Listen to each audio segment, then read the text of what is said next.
नमस्कार, स्वाद रेसिपीमध्ये तुम्हा सर्वांचं स्वागत आहे। आमच्याकडे भोगीला अशी भाजी बनवतात, तुमच्याकडे कशी बनवतात ते नक्की कमेंटमध्ये सांगा। आणि हो, तुमच्याकडे भोगीच्या भाजीला काय म्हणतात? आमच्याकडे शेंगसोला असं म्हणतात, तर तेही सांगा।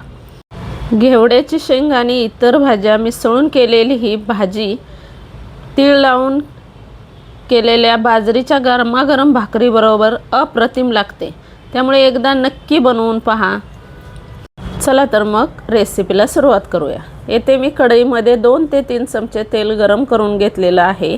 तेल गरम झाल्यानंतर आपल्याला यामध्ये एक बारीक चिरलेला टोमॅटो परतून घ्यायचा आहे। थोडीशी मोहरी, येथे मी अर्धा चमचा मोहरी घेतलेली आहे, अर्धा चमचा हळद घेतलेली आहे। टोमॅटो मऊसर होईपर्यंत चांगला परतून घ्यायचा। पाव किलो घेवड्याच्या शेंगा मी निवडून आणि स्वच्छ धुवून घेतलेले आहेत, त्या यामध्ये टाकायच्या आहेत। त्यानंतर वाल, 1 वाटी वाल, 1 वाटी वाटाणे, हिरवे वाटाणे,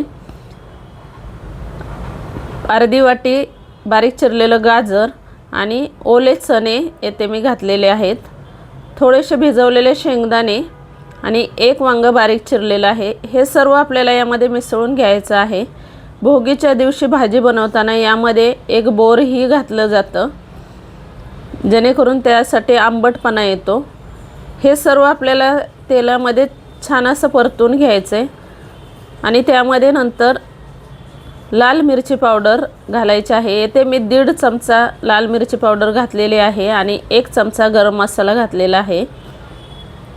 तुम्ही तुमच्या आवडीनुसार तिखट कमी जास्त करू शकता। आता येथे मी जी लाल मिरची पावडर वापरली आहे त्यामध्ये ऑलरेडी सगळे गरम मसाले आहेत।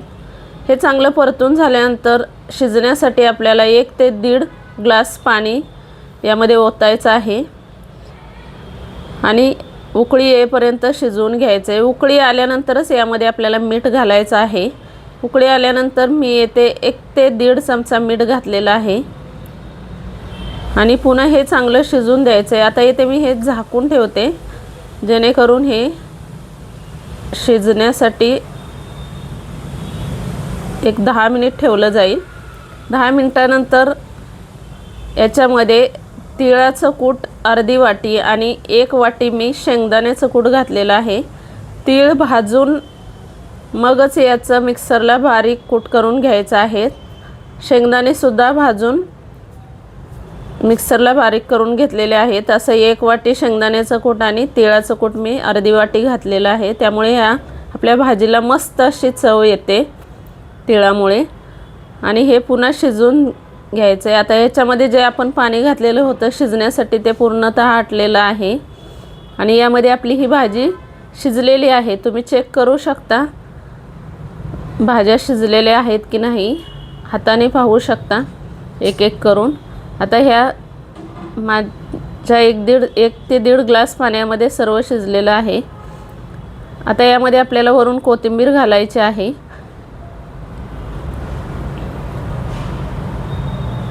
बारीक चिरलेली कोथिंबीर वरून घालायची आहे।